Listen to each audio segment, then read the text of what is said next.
सहर की personal diary ने बदल दी माहिद की दुनिया। क्या नफरत प्यार में बदलेगी? सहर और माहिद की कहानी में आज जिस मोड़ पर हम खड़े हैं वो सिर्फ एक ड्रामा नहीं बल्कि जज्बातों का ऐसा तूफान है जो नियाजी खानदान की दीवारों को हिलाकर रख देने वाला है। जिस तरह से पिछले एपिसोड में सहर को एक नई जिम्मेदारी सौंपने की बात की गई थी, वो सिर्फ घर की चाबी या रस्मों तक सीमित नहीं थी, बल्कि ये इम्तिहान था सहर के उस वजूद का जिसे वो अब तक सबसे छिपाती आई है। मगर आज के चर्चा का केंद्र वो बेजान सी दिखने वाली एक डायरी है जिसने माहिद के गुस्से और नफरत की आग पर पानी डालने का काम किया है।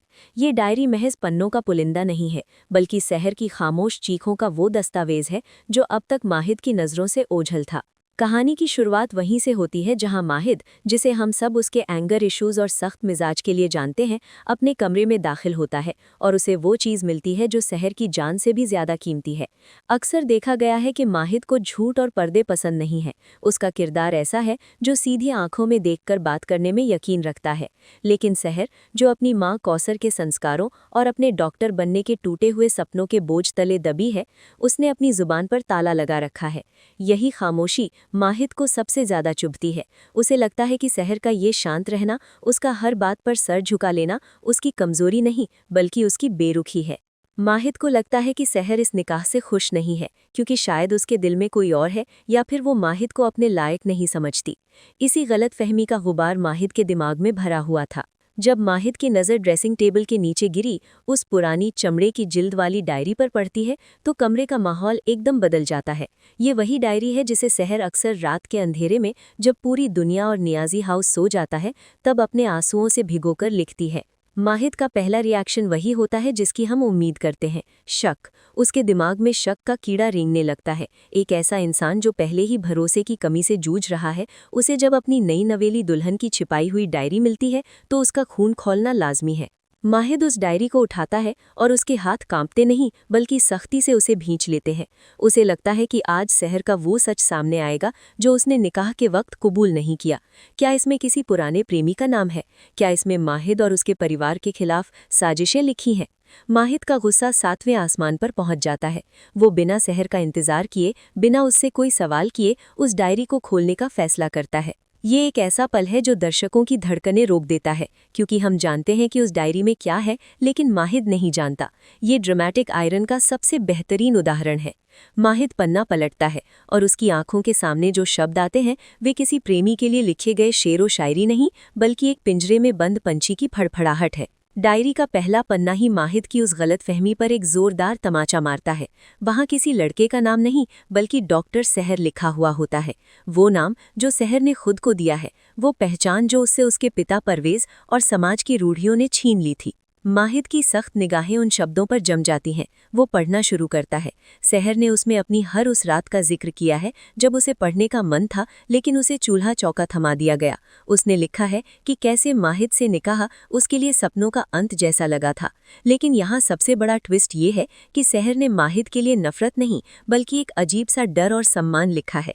उसने लिखा है, माहिद बुरे इंसान नहीं है, बस वो भी मेरी तरह ही हालातों के शिकार हैं। उनकी आंखों में जो गुस्सा है वो दरअसल उनका अकेलापन है। ये लाइन पढ़ते ही माहिद, जो अभी तक गुस्से से भरा हुआ था, एकदम सुन्न पड़ जाता है। जिस लड़की को वो घमंडी और नखरे वाली समझ रहा था, वो दरअसल उसे उससे बेहतर समझती है। ये माहिद के अहंकार पर नहीं बल्कि उसके दिल पर चोट थी। उसे महसूस होता है कि वो सहर को जज करने में कितनी बड़ी गलती कर रहा था। वो पन्ने पलटता जाता है और हर पन्ने पर सहर के संघर्ष की कहानी है। कैसे उसने बायोलॉजी की किताबें अलमारी के कपड़ों के नीचे छिपाईं, कैसे उसने अपनी माँ कौसर को पिटते हुए देखा और कसम खाई कि वो डॉक्टर बनकर ऐसी औरतों का सहारा बनेगी।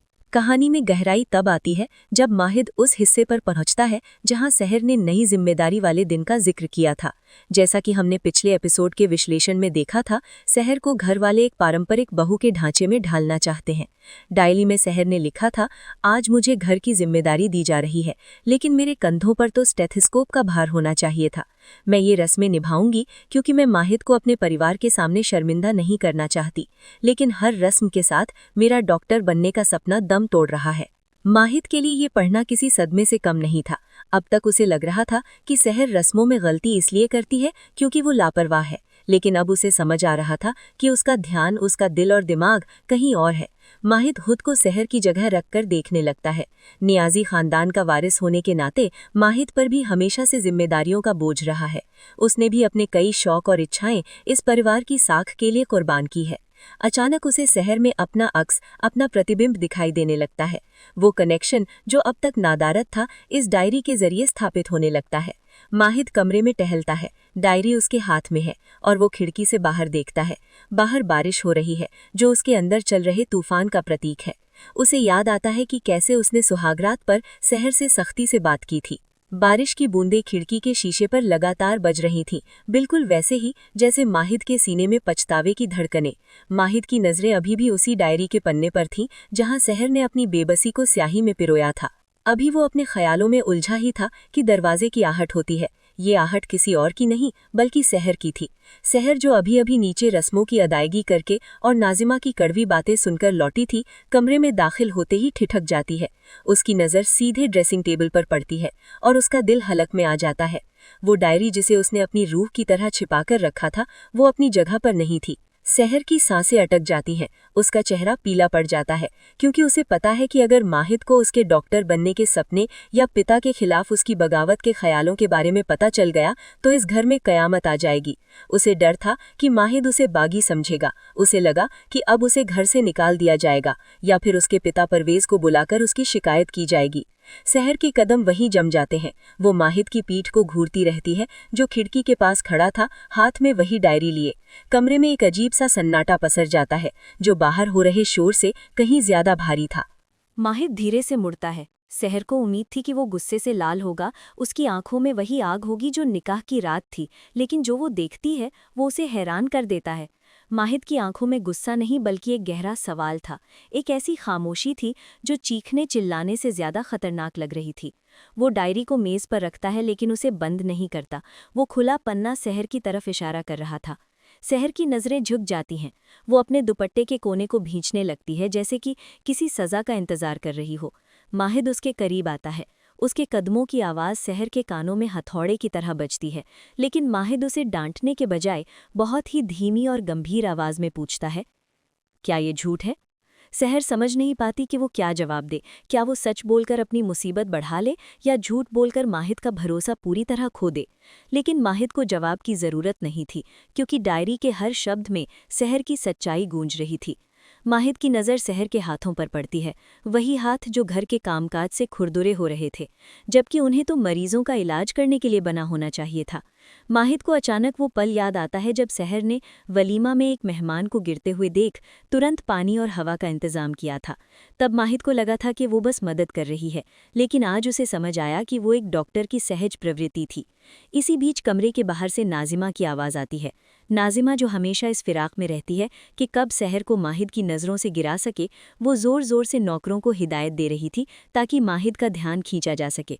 नाजिमा का प्लान था कि आज की नई जिम्मेदारी वाली रस्म में शहर को सबके सामने नाकाबिल साबित किया जाए। नीचे दादा हुजूर और पूरा परिवार इकट्ठा हो चुका था। माहिद जानता था कि नीचे क्या होने वाला है। उसे पता था कि शहर अभी मानसिक रूप से इतनी टूटी हुई है कि वो नीचे जाकर कोई ना कोई गलती ज़रूर करेगी और उसका फ़ायदा नाजिमा उठाएगी। माहिद एक फ़ैसला लेता है। वो डायरी को उठाता है और उसे शहर के हाथ में थमा देता है। ये एक ऐसा पल था जिसने शहर को चौंका दिया। माहिद ने डायरी फाड़ी नहीं, जलाई नहीं, नहीं उस पर तंज कसा।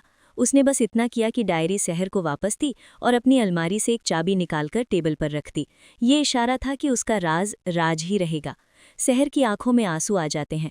वो माहिद को देखना चाहती है, उससे पूछना चाहती है कि उसने ऐसा क्यों किया, लेकिन माहिद बिना कुछ कहे बाथरूम की तरफ चला जाता है। ये माहिद का तरीका था ये कहने का कि मैं तुम्हारा दुश्मन नहीं हूँ। जब शहर और माहिद नीचे हॉल में पहुंचते हैं तो माहौल तनावपूर्ण होता है। दादा हुजूर अपनी पुरानी कुर्सी पर बैठे थे और उनके पास घर की तिजोरी की चाबियां और कुछ पुराने दस्तावेज रखे थे। ये वही रस्म थी जिसका जिक्र अ न्यू रिस्पॉन्सिबिलिटी फॉर शहर में किया गया था। नाजिमा और फुआ यानी फुप्पी की नज़रें शहर पर गड़ी थीं। उनका मानना था कि शहर जो एक मिडिल क्लास बैकग्राउंड से आई है और डरी सहमी रहती है, वो नियाजी खानदान का हिसाब किताब नहीं संभाल पाएगी। नाजिमा जानबूझकर शहर से कुछ ऐसे सवाल पूछती है जो घर के बजट और पुराने रीति रिवाजों से जुड़े थे, ताकि शहर घबरा जाए। सहर वाकई घबराने लगती है, उसके हाथ कांप रहे होते हैं। उसे लगता है कि वो फिर से माहिद को शर्मिंदा कर देगी, लेकिन तभी माहिद जो सोफे पर बैठा सब देख रहा था, अपनी खामोशी तोड़ता है। वो नाजिमा की बात काटते हुए कहता है, सहर को वक्त चाहिए और मुझे यकीन है कि वो इसे बखूबी संभाल लेगी, क्योंकि जो इंसान माहिद एक पल के लिए रुकता है और सहर की तरफ देखता है। जो इंसान खामोशी से सब कुछ सहकर भी दूसरों का दर्द समझ सकता है, वो जिम्मेदारी भी उठा सकता है। ये लाइन सीधे डायरी से प्रेरित थी। ये पहली बार था जब माहिद ने भरे समाज में पूरे परिवार के सामने सहर की तरफदारी की थी। सहर को यकीन नहीं होता कि ये वही माहिद है। लेकिन कहानी में ट्विस्ट तब आता है जब दादा हुजूर को अचानक खांसी का दौरा पड़ता है। घर में अफरा तफरी मच जाती है। नाजिमा और बाकी औरतें घबरा जाती हैं। कोई पानी ला रहा होता है तो कोई हकीम को फ़ोन करने की बात करता है। दादा हुजूर की सांसें फूलने लगती हैं। ये वो मौका था जहां सहर का इम्तिहान जिंदगी ने लिया। सहर सब कुछ भूलकर अपनी बहू वाली मर्यादा को एक पल के लिए लांघते हुए दौड़कर दादा हुजूर के पास जाती है। वो उनकी नब्ज चेक करती है और फौरन उन्हें एक खास पोजीशन में बैठने को कहती है जिससे उनकी सांस नली खुले। वो नाजिमा को आदेश देती है कि खिड़कियां खोल दी जाएं। सहर का ये रूप देखकर सब सन्न रह जाते हैं। एक नई नवेली बहू जो कल तक घूंघट में थी, आज इतनी अधिकार से निर्देश दे रही थी। माहिद दूर खड़ा ये सब देख रहा था।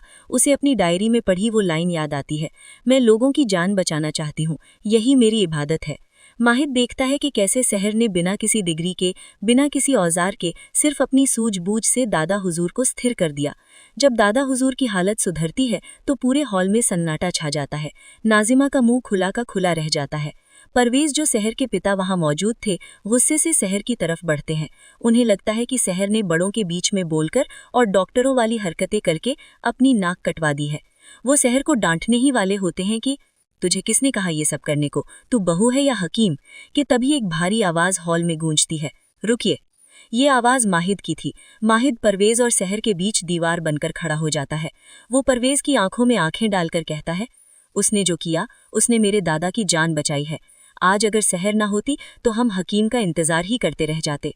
ये सहर के लिए अब तक का सबसे बड़ा सरप्राइज था। माहिद ने न सिर्फ उसे सपोर्ट किया बल्कि उसके हुनर को मान्यता दी।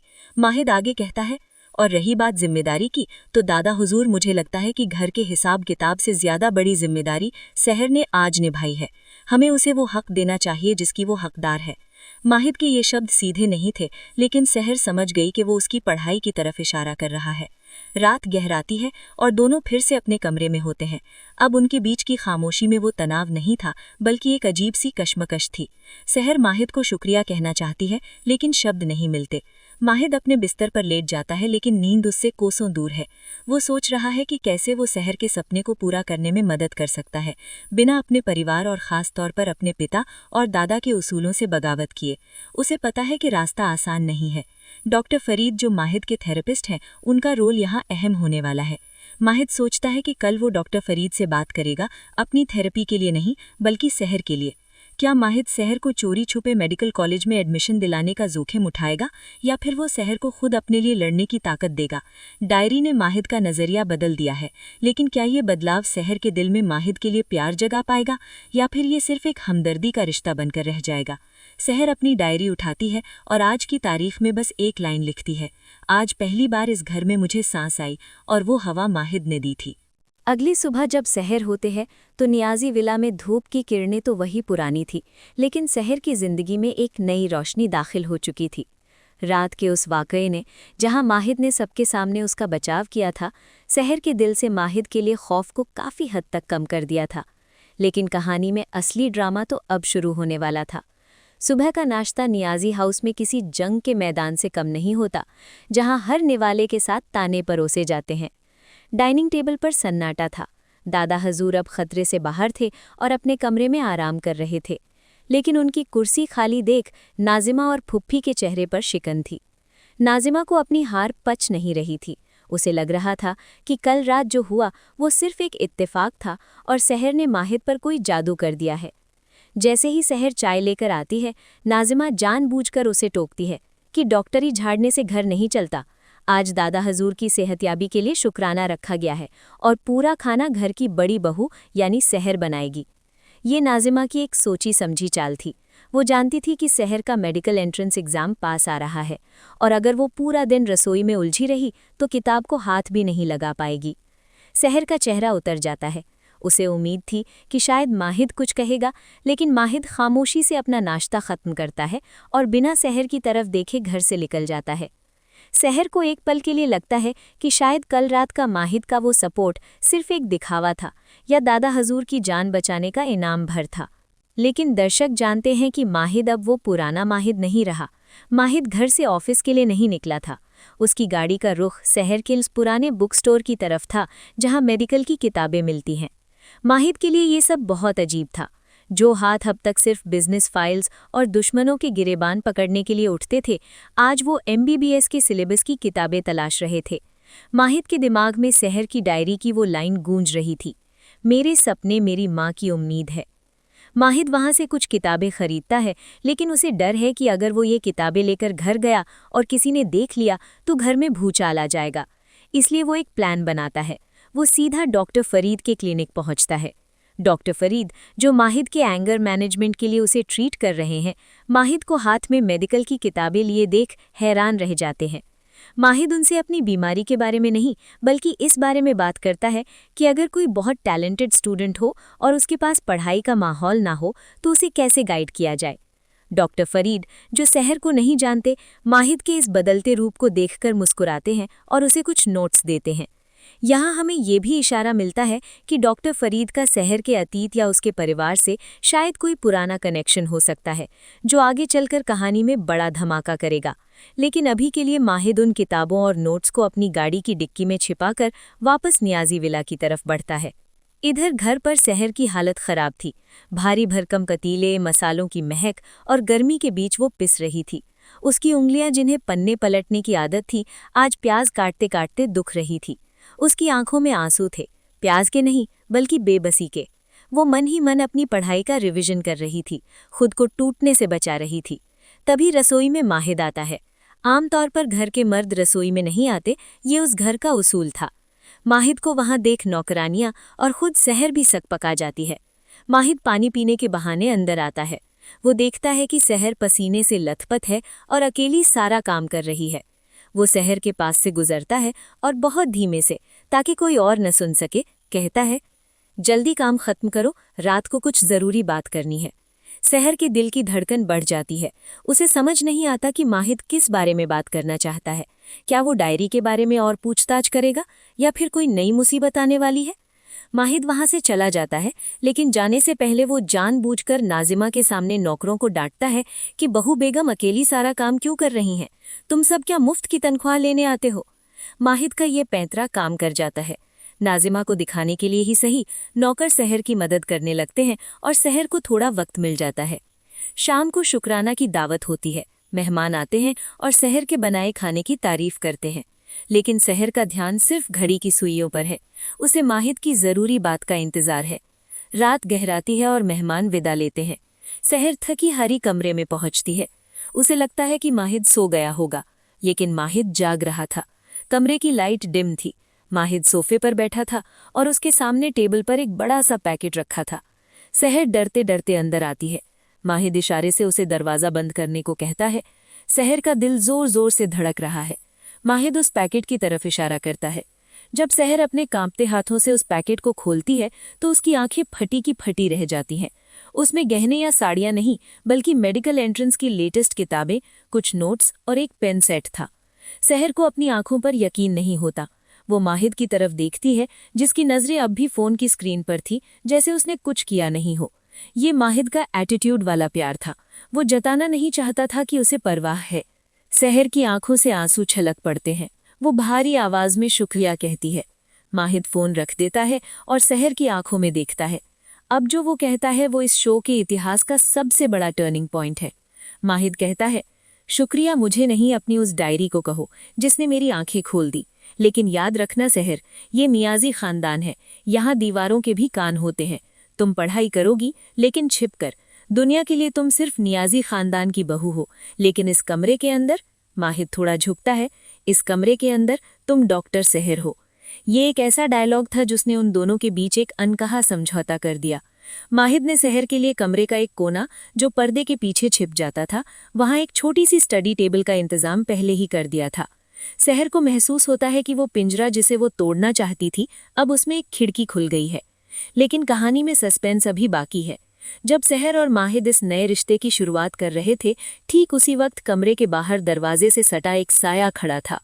ये नाजिमा नहीं थी, बल्कि ये परवेज थे, जो किसी काम से माहिद से मिलने वापस आए थे, और उन्होंने माहिद की आखिरी लाइन, इस कमरे के अंदर तुम डॉक्टर सहर हो, सुन ली थी।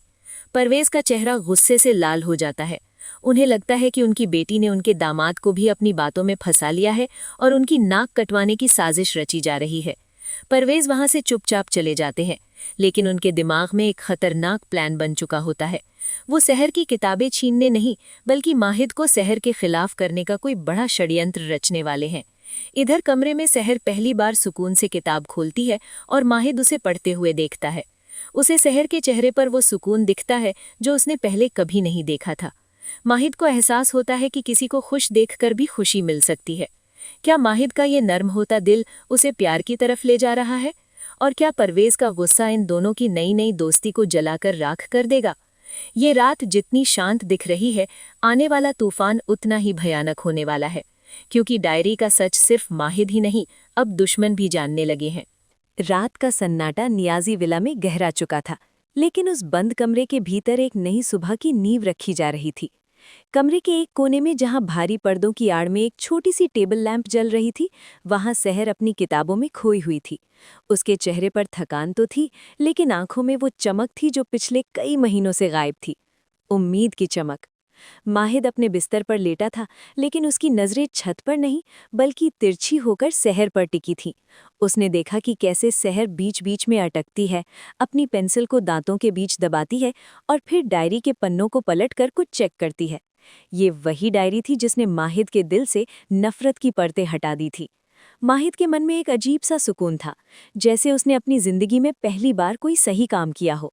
लेकिन जैसा कि हमने पिछले भाग के अंत में देखा, खतरे की घंटी दरवाजे के बाहर बज चुकी थी। परवेज, सहर के पिता, माहिद की वो बात सुन चुके थे कि इस कमरे में तुम डॉक्टर सहर हो। परवेज एक ऐसे इंसान है जिनके लिए उनकी झूठी शान और पुरानी सोच उनकी बेटी की खुशी से कहीं ज्यादा मायने रखती है।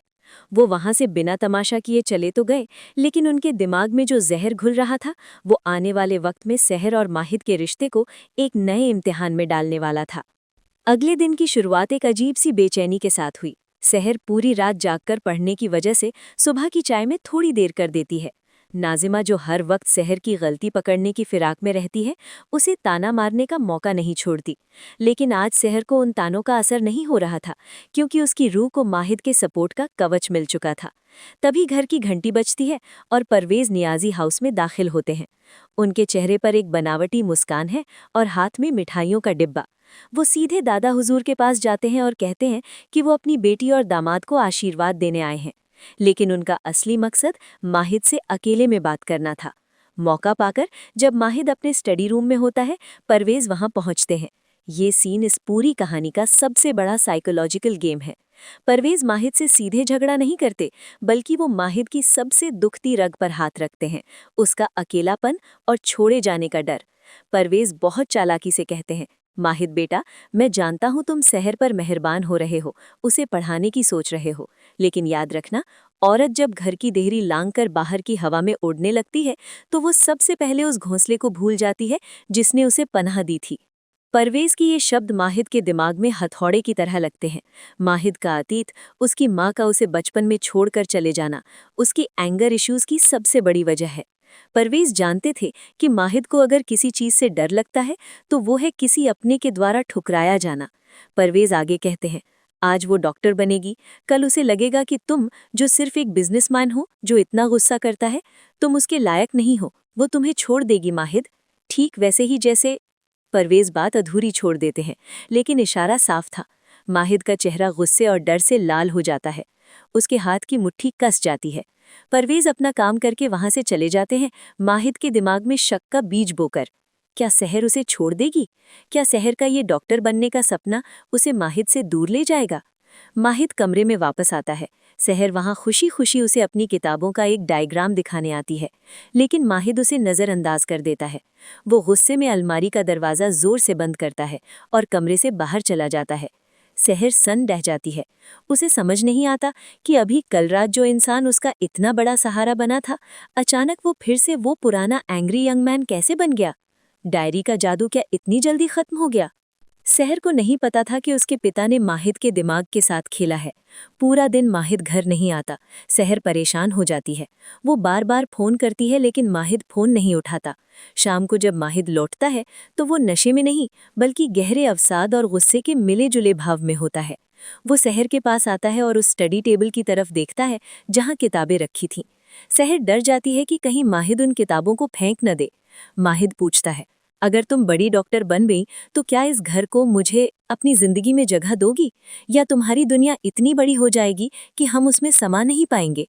सहर माहिद की आंखों में देखती है और उसे वहां गुस्सा नहीं बल्कि एक डरा हुआ बच्चा दिखाई देता है। सहर समझ जाती है कि ये सवाल माहिद का नहीं बल्कि उसके अंदर के डर का है। यहीं पर सहर की डायरी का असली मकसद पूरा होता है। सहर दौड़कर अपनी डायरी उठाती है और उसका आखिरी पन्ना खोलकर माहिद के सामने रखती है। उस पन्ने पर सहर ने आज सुबह ही कुछ लिखा था। माहिद उस पन्ने को पढ़ता है। उस पर लिखा था, डॉक्टर बनना मेरा सपना है ताकि मैं लोगों की जान बचा सकूं, लेकिन माहिद आप मेरी जान बन चुके हैं। स्टेथोस्कोप दिल की धड़कन सुन सकता है, लेकिन मेरे दिल की धड़कन को सुकून सिर्फ आपकी मौजूदगी से मिलता है। मैं उड़ना चाहती हूँ, लेकिन आपके आसमान में, आपसे दूर होकर नहीं। ये शब्द माहिद के अंदर चल रहे तूफान को एक ही पल में शांत कर देते हैं। परवेज की सारी साजिशें, सारे पैंतरे इस एक सच के आगे ढेर हो जाते हैं। माहिद को एहसास होता है कि सहर उसकी माँ जैसी नहीं है। सहर वो नहीं है जो मतलब पूरा होने पर साथ छोड़ दे। वो माहिद की तरफ देखता है, उसकी आंखों में आंसू थे। वो पहली बार सहर के सामने कमजोर पड़ता है, अपना सिर सहर के कंधे पर रख देता है। ये इस शो का सबसे इमोशनल और पावरफुल मोमेंट है। कोई डायलॉग नहीं, बस खामोशी और दो टूटे हुए लोगों का जुड़ना। माहिद तय कर लेता है कि अब चाहे परवेज हो, नाजिमा हो या पूरी दुनिया, वो सहर की ढाल बनकर खड़ा रहेगा।